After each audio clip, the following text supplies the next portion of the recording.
Unleash the power of knowledge and connect with the heartbeat of the African diaspora.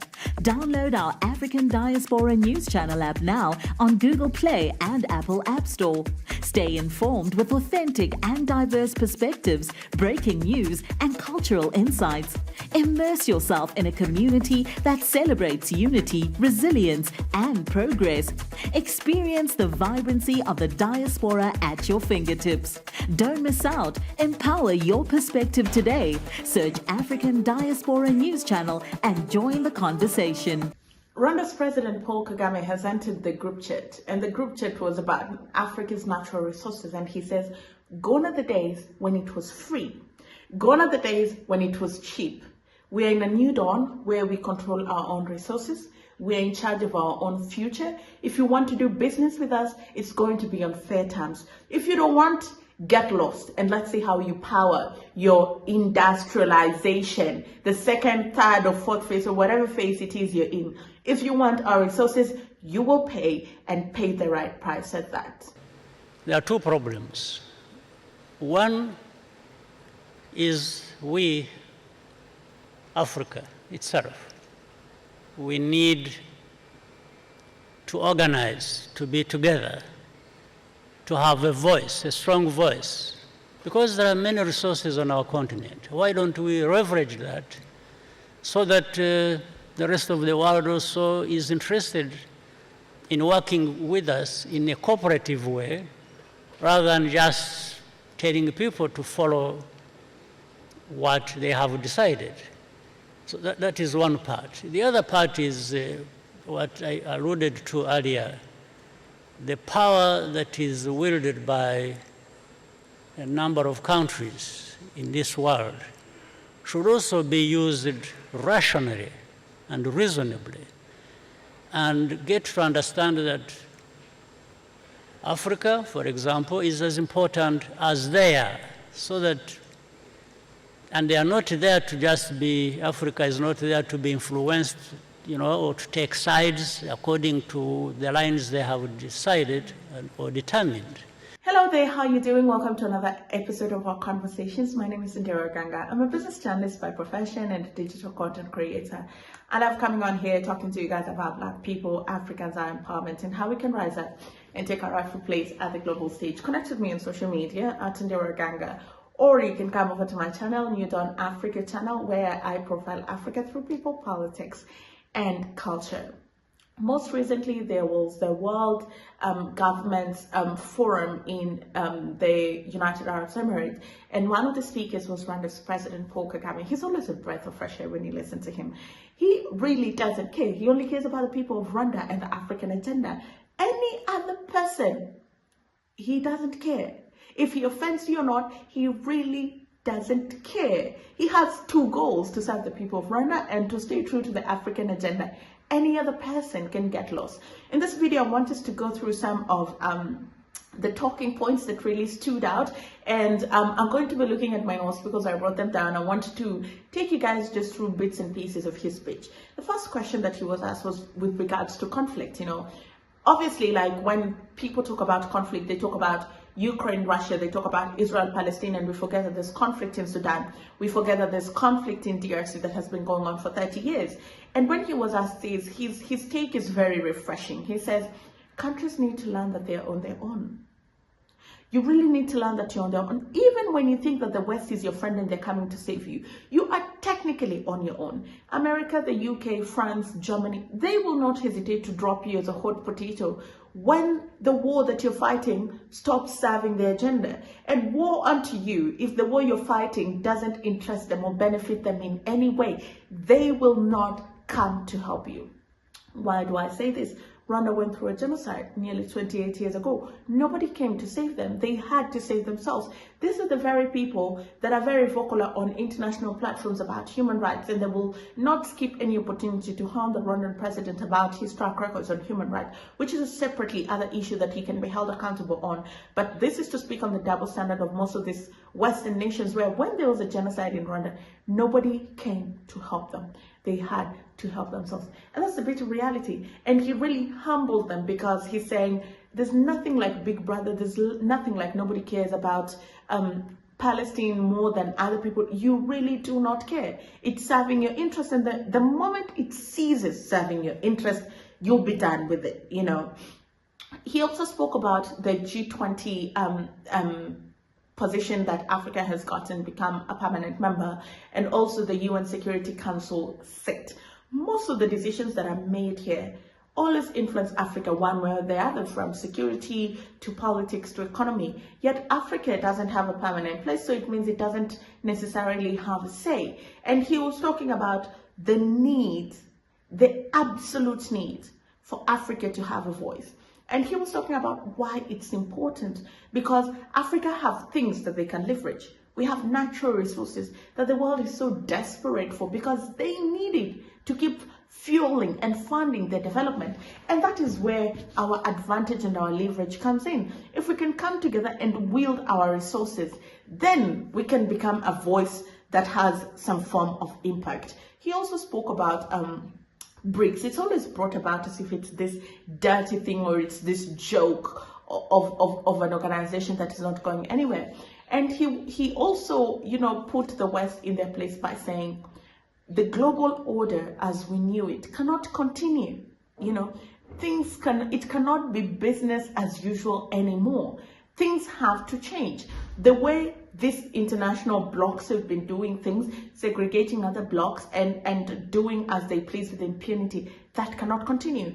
And BRICS is here as an equalizer.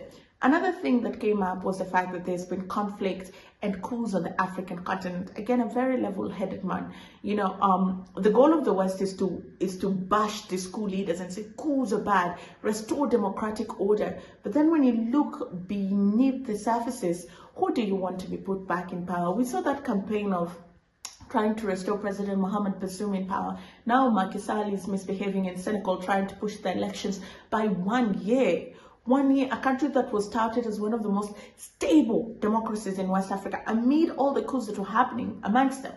And what these international organizations have come out to say is, we're calling for dialogue. Yeah, where's that energy that you give coup leaders? What Macky Sall is doing is not different. He's trying to overtake the constitution. He's trying to overthrow the constitution. But we don't see that same energy. Why? So he was like, let us interrogate the root cause of the coup, instead of just coming all up in arms with band-aid solutions trying to bash coup leaders. Then it gets interesting. They speak about natural resources. And, you know, President Kagame is this one person who, he knows what he knows, and you cannot tell him otherwise.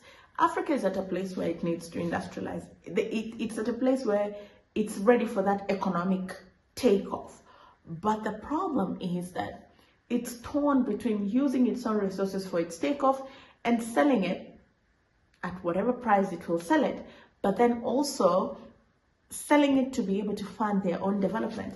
And this is one, we need to get to a place where we understand that our future is in our own hands. So most of these resources have to stay on the African continent to help us. And whatever we sell has to be sold at the right price, at a good price, so that proceeds from those sales can come back and continue funding development. He also spoke about external influence, and this is very important because Africans have been gaslit into thinking they're crazy, into thinking they can't make decisions, into thinking they're always making the wrong decisions, into thinking that they don't know what's good for them in their continent.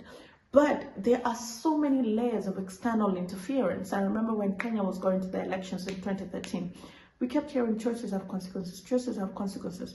And they were not the best leaders, but there was so much noise coming from the outside that it makes you wonder, why are these people so against these leaders that we want to put in office? You know, someone can be a bad leader, but it doesn't help that there's noise coming from outside. And so President Kagame said, those days of blurring the lines are over. Africans should be able to govern themselves and be given that freedom and privilege to do so. Do you believe the countries that are watching on and seeing Africa really starting to take control and increase its voice want to see Africa industrialize to the point where they lose their own industrial capacity, because that industrial capacity will move to Africa? Africa must industrialize, whether there are people who wish them to be able to do so or not. The quest of Africa to industrialize should not depend on anybody's decision, but Africa's decision. It is long overdue, and we must industrialize because, again, what sense does it make that we produce? We have a lot in terms of raw materials, all the wealth, and in fact, there is a contradiction. Africa has everything, it's very wealthy. On the other hand, it is also very poor. So what is the explanation? It is not justified. So Africa must come together, must invest in their resources, must invest in value addition, must get involved with manufacturing, and understand there is a sense of urgency as well for this to happen. Are you concerned about external influence on the continent right now? I think, when you speak, it depends on who you speak to. The US wants to exert its influence. Europe, Russia, for example, that's definitely been in the news. Who is influencing the continent? Because China, for example, also wants a foothold and has a big foothold on the continent. Are you worried about external influence and what that means? Well, I think it's a concern, but I'm not worried because we are responsible for doing certain things for that not to happen. So, but that is happening. So that is another responsibility of the Africans to make sure that Africa is not there for anybody's taking.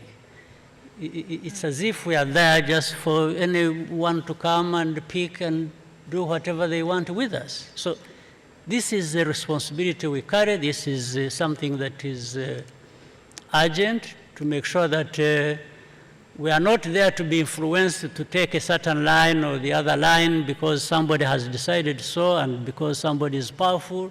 So Africa must be that powerful to make sure that we do what has been determined by ourselves to be important to us and our people. What doesn't Africa have to be able to decide? Absolutely. To do that? Mr. President, one quick question. You've got presidential elections later on this year. President Biden last week said, or a few days ago said, I'm the most qualified man for the job and I need to see this through. I need to finish what I started. Elections in Rwanda this year, do you believe that you're the most qualified for the job and to see it through? Yeah, the elections are for people to decide whether the people they are electing are qualified to do the job. So we'll see. The voting counts. That's it. Counts and history counts, and the proof is in the pudding. Thank you so much for watching. Let me know what you think about the comments that President Paul Kagame made. And it's always interesting because, when he's in Rwanda, he doesn't talk about these things. He always waits until he's on international platforms where the people who that message is intended for are there. Then he speaks. Thank you for watching. I'll see you again next time.